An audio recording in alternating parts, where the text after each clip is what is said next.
नमस्कार दोस्तों, आज हम फिर हाजिर हैं अपने बीच करंट अफेयर्स की क्लास लेकर। चलिए आज शुरू करते हैं। हमने पहला क्वेश्चन क्या कहता है कि हाल ही में किस देश ने बुलावा नामक एक अंतर महाद्वीपीय बैलिस्टिक मिसाइल का सफल परीक्षण किया है। अंतर महाद्वीप का मतलब क्या होता है, पहले आपको ये पता होना चाहिए। अंतर महाद्वीप का मतलब होता है ऐसी कोई मिसाइल जो एक महाद्वीप से दूसरे महाद्वीप तक चली जाए। मतलब सिंपल सी बात है कि पहले तो ये होता था कि एक देश से दूसरे देश, लेकिन अब क्या है कि एक बैलिस्टिक मिसाइल बनाई गई है रूस के द्वारा। किसके द्वारा? रूस के द्वारा एक बैलिस्टिक मिसाइल बनाई गई है जो क्या है कि एक अगर मैं बात करूं एशिया से छोड़ी गई तो यूरोप में चली जाए, इतनी उसकी मारक क्षमता है। ठीक है, तो याद रखना, बुलावा नामक अंतर महाद्वीपीय बैलिस्टिक मिसाइल का सफल परीक्षण किसने किया है? वो रसिया ने किया है, रूस ने किया है। ठीक है, अच्छा, और बात करें इस बैलिस्टिक मिसाइल की विशेषता, तो कई बार पूछ लेंगे इसका परीक्षण कहाँ से हुआ है, कैसे हुआ है। तो याद रखना, एक इनकी पनडुब्बी है जिसका नाम है बोरेई। कौन सी? बोरेई। इस बोरेई पनडुब्बी से इसी बोरेई पनडुब्बी से क्या किया गया है? सफल परीक्षण किया गया है। ये याद रखना आप, बोरेई पनडुब्बी से सफल परीक्षण किया गया है। अच्छा, इसकी रेंज की बात करें कि इसकी रेंज कितनी है, तो याद रखना इसकी रेंज है 8,300 किलोमीटर। 8,300 किलोमीटर इसकी मारक क्षमता है, इसकी रेंज है। ठीक है, और बात करें और क्या विशेषता है दूसरी, कुछ अपने और भी अदर भी बात कर लेते हैं मिसाइल्स के बारे में। कुछ क्या कोई क्वेश्चन बन सकते हैं ऐसे, तो देखिए, और मिसाइल्स के बारे में कुछ पढ़ें तो देखिए सिंपल सी बात है। एक मिसाइल है देखिए, एक मिसाइल है जिसका नाम है ब्रह्मोस। कौन सी मिसाइल है? ब्रह्मोस।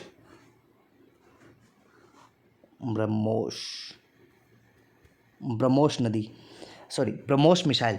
ये क्या है? ये एक सुपरसोनिक मिसाइल है। कैसी मिसाइल है? सुपरसोनिक मिसाइल है। इसका निर्माण की बात करें तो इसका निर्माण भारत और रूस दोनों ने मिलकर किया है। ठीक है, इसीलिए इसे सुपरसोनिक मिसाइल के नाम से भी जाना जाता है। ठीक है, अच्छा, इसमें देखिए ब्रह्मोस दो नदियाँ, एक तो रूस की नदी थी, मैं आपके लिए वर्क देके जा रहा हूँ, आप खुद बताएंगे मुझे ये कि एक रूस की नदी थी और एक भारत की नदी है। भारत की नदी और रूस की नदी दोनों के आगे के वर्ड उठाकर इसको बनाया गया है। ठीक है, तो याद रखना उस मिसाइल का क्या नाम है? ब्रह्मोस मिसाइल है। कौन सी मिसाइल है? ब्रह्मोस मिसाइल है। अच्छा, एक मिसाइल और है जिसका नाम है आपकी नाग मिसाइल। ये आपके लिए इंपॉर्टेंट है, नाग मिसाइल। ये नाग मिसाइल की बात करें तो ये क्या मिसाइल है, कैसी मिसाइल है नाग मिसाइल? तो देखिए, नाग मिसाइल एक एंटी टैंक मिसाइल है। क्या है? एंटी टैंक मिसाइल है, मतलब टैंक को उड़ा देगी। एंटी टैंक मिसाइल है, एंटी टैंक मिसाइल के रूप में जानी जाती है। ठीक है, एंटी टैंक मिसाइल के रूप में नाग। ये आपके एग्जाम के पॉइंट ऑफ व्यू से वेरी वेरी इंपॉर्टेंट है, याद रखना। अच्छा, 2-3 मिसाइल्स और है जिसमें एक है पृथ्वी। कौन सी? पृथ्वी के साथ साथ में एक है अग्नि। कौन सी? अग्नि। पृथ्वी और अग्नि मिसाइल ये किसके लिए जानी जाती है? तो पृथ्वी और अग्नि मिसाइल किस रूप में जानी जाती है? तो ये सतह से सतह वार करने में सक्षम है, सतह से सतह पर वार कर सकती है। ये सतह से सतह पर वार करने वाली मिसाइल है। ठीक है, नाम क्या है इसका नाम है पृथ्वी और अग्नि, याद रखना एक। ठीक है, अच्छा, और एक मिशन था उस मिशन के भी बारे में बात कर लेते हैं। आप इसको लिख लेना आराम से। ठीक है, चलिए मैं अगली बात करता हूँ।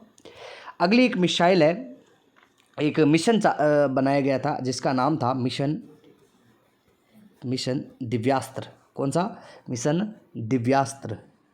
ये मिशन दिव्यास्त्र क्या है, इस पर भी बात कर लेते हैं। तो मिशन दिव्यास्त्र क्या था कि अग्नि जो मिसाइल थी, कौन सी मिसाइल? अग्नि में भी अग्नि 5 मिसाइल, इसके परीक्षण को लेकर ये प्रोग्राम शुरू किया गया था। अच्छा, ये कैसा परीक्षण था? तो ये एक MIRV मिशन है। MIRV का मतलब होता है कि काम मिसाइल एक ही, लेकिन उसके काम कई अनेक कार्य, मल्टी प्रोजेक्ट। एक तरीके से उनके एक मिसाइल छोड़ी और वो कुछ भी कर सकती है। मतलब कोई टैंक को उड़ाना है या किसी गुप्त हवाई अड्डा है उसको उड़ाना है, कैसे भी बैरिकेड्स बने हुए हैं कहीं उनको उड़ाना है, तो उसके लिए जो तकनीक यूज आती है उसे बोलते हैं MIRV। ठीक है, चलिए आगे बात करते हैं। नेक्स्ट क्वेश्चन क्या कहता है हमारा? अगला क्वेश्चन सुनिए, दुनिया का पहला 6G डिवाइस किस देश ने लॉन्च किया है? ये लीजिए, कुछ ऐसे देश भी है, आज हम 5G की बात करते हैं, देश ऐसे भी हैं कुछ जिन्होंने अपने यहाँ 6G लॉन्च कर दिया है। हम तो 5G की अभी हमारे पास 5G प्रॉपर पहुंचा नहीं है, और दुनिया का एक ऐसा देश है जिसने क्या कर दिया है, 6G लॉन्च कर दिया है। ऑप्शन है चीन, जापान, उत्तरी कोरिया या अमेरिका। कोशिश करें खुद जवाब दे सकते हैं तो मैं 2 मिनट वेट कर लेता हूँ। चलिए कोई बात नहीं, इसका आंसर होगा जापान। जापान ने 6G सर्विस स्टार्ट कर दी है जापान ने। अच्छा, इस 6G की स्पीड की बात करें कि इस 6G की स्पीड कितनी है, तो इस 6G की स्पीड की बात करें तो इसकी स्पीड जो है वो है 100 GB पर सेकंड। ये लो, आपने मोबाइल स्टार्ट किया, हम 2 GB पर बात करते हैं, डेली का 2 GB डेटा उड़ा देते हैं, ये उड़ा देते हैं, वो उड़ा देते हैं। आप ये देखिए, इस 6G की स्पीड 100 GB पर सेकंड है। ऑन करते ही 100 GB नेट मिल जाएगा आपको, इतना बहुत ज़्यादा है। मतलब सिंपल सी बात करें कि ये 5G से कितना स्पीड से 5G से कितना गुना तेज़ है, तो याद रखना ये जो 5G है ना अपने पास में जो अभी आया है, इस 5G से 20 गुना तेज़ है। ये 5G से भी 20 गुना तेज़ है, ठीक है, इतना तेज़ है। ठीक है, चलिए इस जापान के बारे में बात कर लेते हैं कि जापान क्या कहता है। जापान, तो जापान की राजधानी की बात करें तो जापान की राजधानी है टोक्यो। सब जानते हो आप, कैपिटल है टोक्यो। जापान की कैपिटल है टोक्यो। अच्छा, इसके अलावा और बात करें, जापान की जो मुद्रा है, करेंसी है, वो कौन सी है? येन है। कौन सी है? येन। ये ऐसा इसका सिंबल आता है, याद रखना, येन ऐसा सिंबल होता है येन का। ठीक है। अच्छा, जापान की जो संसद है, जापान के लोग बड़े फिट रहते हैं। याद रखना, जापान के लोग बड़े फिट रहते हैं। क्यों फिट रहते हैं? क्योंकि वो अच्छी डाइट खाते हैं। क्या करते हैं? अच्छी डाइट खाते हैं। इसीलिए याद रखना, जापान की संसद का नाम है डाइट। याद रह जाएगा, जापान की संसद का नाम क्या है? डाइट है। अच्छे से याद रखना, ये कई बार पेपर में क्वेश्चंस आते हैं ऐसे कि किसकी संसद क्या किस नाम से जानी जाती है। ठीक है, तो जापान की संसद को डाइट के नाम से जाना जाता है। ठीक है, चलिए आगे बात करते हैं अगले क्वेश्चन पर। अगला क्वेश्चन क्या कहता है, देखिए, संयुक्त राष्ट्र संघ ने वर्ष 2023-24, सॉरी ये 23-24 नहीं है, आप इसको लिखना वर्ष 2024, सिर्फ 24 है, ये सिर्फ 24 है। वर्ष 2024 में भारत की अर्थव्यवस्था का अनुमान कितना लगाया है? मतलब भारत की अर्थव्यवस्था कितनी ग्रोथ करेगी? ठीक है, ऑप्शन है 6.4, 7.0, 6.8, 6.9। आप आंसर दीजिए आराम से।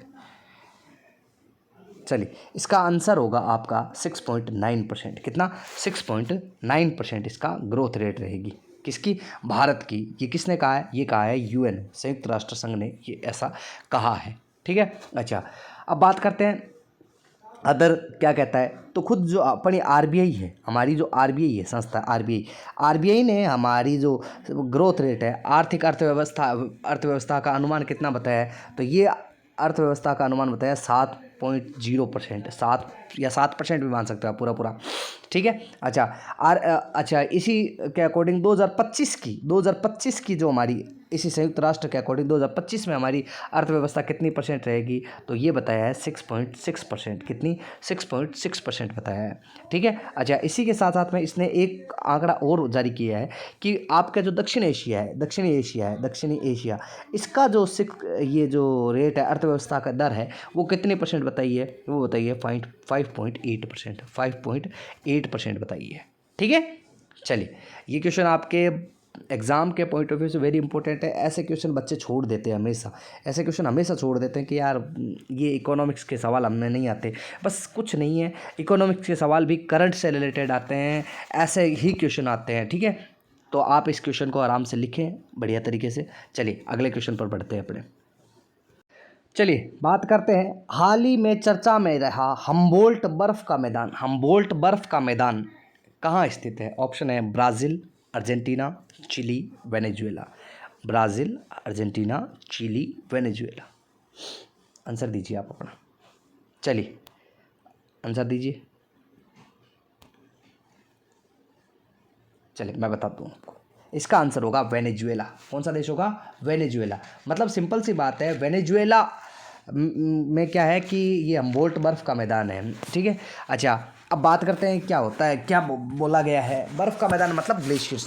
ग्लेशियर्स की बात करें, ग्लेशियर्स हिमनद के नाम से जाना जाता है, ग्लेशियर। अच्छा, ग्लेशियर की बात करें, ग्लेशियर क्या होता है। अगर कोई क्षेत्र है, अगर बर्फ़ चारों तरफ फैली हुई है, वो और वो उसकी लेंथ की बात करें, वो कितनी क्षेत्र में फैली है, तो याद रखना मिनिमम कहा गया है कि मिनिमम अगर 10 हेक्टेयर, कितने 10 हेक्टेयर, कितना 10 हेक्टेयर, 10 हेक्टेयर तक है, तो उसे क्या कहा जाता है, ग्लेशियर्स कहा जाता है।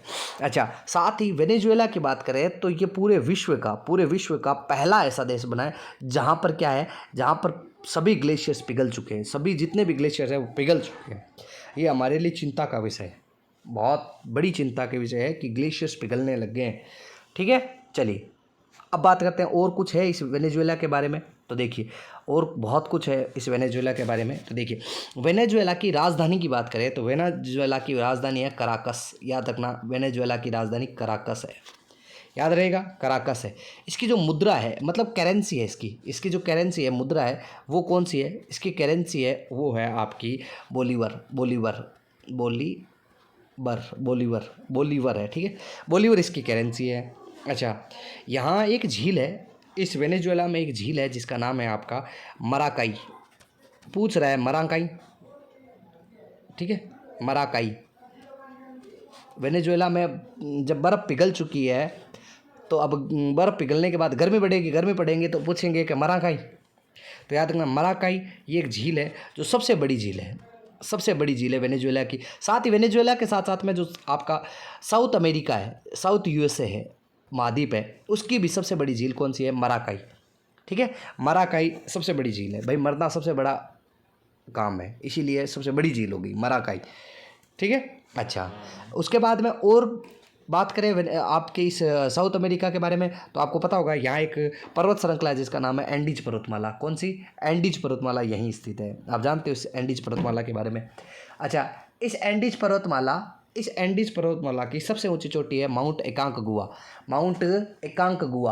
कौन सी चोटी है, माउंट एकांकगुआ है, लिख देता हूँ, माउंट एकांकगुआ,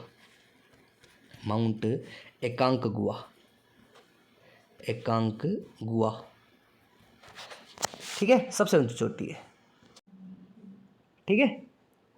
अच्छा, चलिए और कुछ बातें और बात कर लेते हैं, कुछ जल धाराओं के बारे में बात करते हैं। कई बार एग्जाम में ऐसे क्वेश्चन बहुत बार एग्जाम में आते हैं आपके, स्पेशली एसएससी सीजीएल वगैरह के एग्ज़ाम में बहुत बार क्वेश्चन आते हैं, जल धाराओं से रिलेटेड क्वेश्चन आते हैं। इनको आप अच्छे से लिख लेना, सभी को कह रहा हूँ, सभी को, जितने भी वीडियो देखने वालों को। देखिए, जल धाराओं में बात करें, पहली एक जल धारा है जिसका नाम है हम्बोल्ट जलधारा। कौन सी है, हम्बोल्ट जलधारा। हम्बोल्ट जलधारा की बात करें तो ये हम्बोल्ट जलधारा, ये कैसी जलधारा है, ये ठंडी जलधारा है। कैसी जलधारा है, ठंडी जलधारा है, ठीक है। अच्छा, उसके बाद एक और जलधारा है, कौन सी जलधारा है, तो याद रखना दूसरी जो जलधारा है उसका नाम है गल्फ स्ट्रीम। क्या है, गल्फ स्ट्रीम। ये कैसी जलधारा है, तो ये गर्म जलधारा है। कैसी जलधारा है, गर्म जलधारा है। अच्छा, हम्बोल्ट और गल्फ स्ट्रीम दोनों कहाँ मिलती है, तो दोनों गल्फ स्ट्रीम और हम्बोल्ट एक जगह है जिसका नाम है आपका न्यू फाउंडलैंड। क्या नाम आता है, न्यू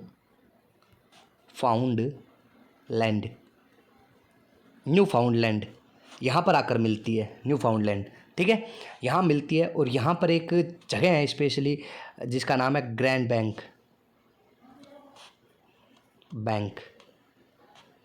एक जगह है, बैंक नहीं है, जगह है ग्रैंड बैंक। इस ग्रैंड बैंक की बात करें तो ये किसके रूप में जाना जाता है, तो ये मछली पालन केंद्र है। कैसा केंद्र है, तो ये एग्ज़ाम में क्वेश्चन में बहुत आया है, मछली पालन केंद्र है। क्या है ये, मछली पालन केंद्र है। ये आपके लिए वेरी वेरी इंपॉर्टेंट है, सभी के लिए कह रहा हूँ, वेरी वेरी इंपॉर्टेंट क्वेश्चन है। तो ये मछली पालन केंद्र के रूप में भी जाना जाता है ग्रैंड बैंक, ठीक है। ग्रैंड बैंक मछली पालन केंद्र के रूप में भी जाना जाता है, जो न्यू फाउंडलैंड में मिलता है, ठीक है।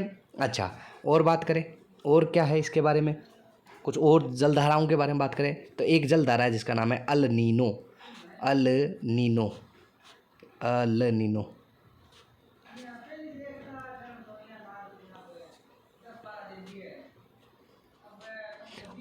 अल नीनो कैसी जलधारा है, तो ये गर्म जलधारा है। कैसी है? गर्म जलधारा है। अच्छा, और बात करें, एक है ला नीनो। कौन सी? ला लीनो। ला लीनो, तो ये है ठंडी जलधारा। कैसी है? ठंडी जलधारा है। तो अल नीनो गर्म और ला लीनो कैसी है? ठंडी जलधारा है। ठीक है, चलिए आगे बात करते हैं अगले क्वेश्चन।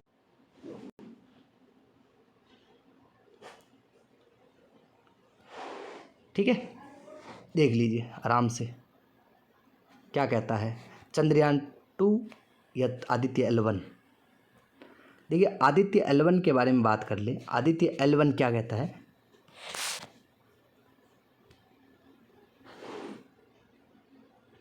क्वेश्चन तो आपने पढ़ लिया कि किस भारतीय उपग्रह ने सौर के तीव्र तूफान संबंधी जानकारी दी है।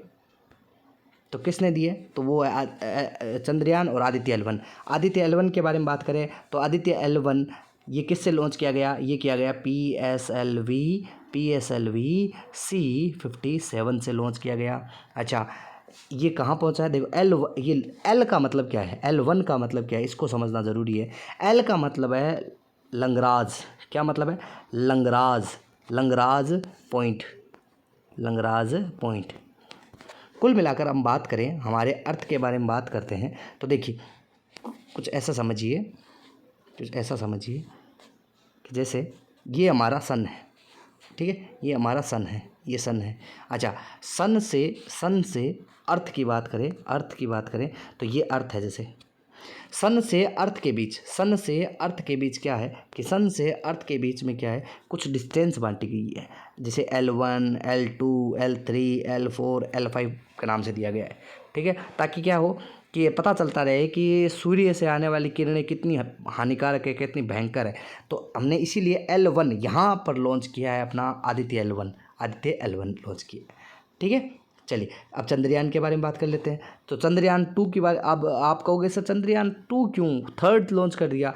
2 का जो रोवर है वो आज भी क्या कर रहा है? पृथ्वी के गुरुत्वाकर्षण बल के कारण चारों तरफ घूम रहा है। इसीलिए इसने अपना क्या है, एक फ़ोटो भेजी है हमें।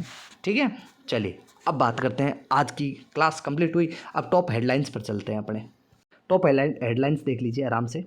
देखिए क्या कहता है, पहली हेडलाइंस क्या है कि उत्तराखंड के रुद्रप्रयाग में केदारनाथ धाम 2024 को सुचारू रूप से संचालन करने के लिए पुलिस के द्वारा ऑपरेशन मर्यादा चलाया गया। याद रखना, ऑपरेशन मर्यादा का संबंध किससे है? तो केदारनाथ धाम से है, रुद्रप्रयाग। ये लिखिए रुद्रप्रयाग। अब आपसे ये क्वेश्चन रहेगा कि आप रुद्रप्रयाग के बारे में मुझे कल बताएंगे, मैसेज करके आज ही बताएंगे। कल बहुत से बच्चों ने बढ़िया सही जवाब दिए। मुझे बहुत अच्छा लगा मुझे, जिसमें कई बच्चों ने बढ़िया से समझाया। कुछ बच्चों की छोटी मोटी गलतियाँ आई थी, कोई बात नहीं, लेकिन अच्छी बात है, आप मेहनत कर रहे हो, कोशिश तो कर रहे हो। ठीक है, मैं चाहता हूँ कि आप जो आज मैंने रुद्रप्रयाग दिया इसके बारे में मुझे आप अच्छे से बताएंगे। ठीक है, चलिए आगे बात करते हैं। आगे क्या कहता है, अगली लाइन देखिए। कहता है कि फुटबॉल के कप्तान भारतीय फुटबॉल के टीम के कप्तान सुनील छेत्री ने इंटरनेशनल फुटबॉल से संन्यास लेने की घोषणा कर दी है। मतलब आप ये समझिए, आपने मेसी के बारे में सुना होगा, आपने रोनाल्डो के बारे में सुना होगा। विश्व में तीसरा सबसे ज़्यादा गोल करने वाले व्यक्ति है सुनील छेत्री। लेकिन क्या करें, भारत में तो क्रिकेट ज़्यादा खेला जाता है, फुटबॉल को कम अहमियत दी जाती है, इसीलिए इनके बारे में हम नहीं जानते। तो विश्व में तीसरे सबसे ज़्यादा गोल करने वाले है आपके खिलाड़ी कौन? सुनील छेत्री। अगला देखिए टॉप हेडलाइंस में, वरिष्ठ IAS अधिकारी मौसमी चक्रवर्ती। कौन? मौसमी चक्रवर्ती को आकाशवाणी आपने सुना होगा, विविध भारती, ऐसे DD1, ये आकाशवाणी से चलते हैं। तो महानिदेशक पद पर नियुक्त किया गया है, इनके महानिदेशक पद पर नियुक्त किया गया है। दूसरा अगला, digital payment platform PhonePe Sri Lanka में UPI लॉन्च किया है। कहाँ? श्रीलंका में UPI लॉन्च करने वाला कौन सा बना है? तो फ़ोनपे बना है। याद रखना, फ़ोनपे ने श्रीलंका में UPI लॉन्च कर दिया गया है। अगला क्वेश्चन देखिए, संयुक्त राष्ट्र ने 25 मई को विश्व फुटबॉल दिवस के रूप में घोषित कर दिया। ये आपके लिए वेरी वेरी इंपॉर्टेंट है एग्जाम के पॉइंट ऑफ व्यू से। 25 मई को विश्व फुटबॉल दिवस के रूप में मनाया जाएगा। ठीक है, चलिए आज के लिए इतना ही। कल इसको पढ़ना, और मुझे आज के मैसेज बॉक्स में मुझे रुद्रप्रयाग के बारे में कुछ बच्चे जितने भी है सारे मुझे जवाब देंगे रुद्रप्रयाग क्या है। ठीक है, मिलते हैं आपके साथ अगली क्लास में नेक्स्ट डे। Good night. जय हिंद, जय भारत।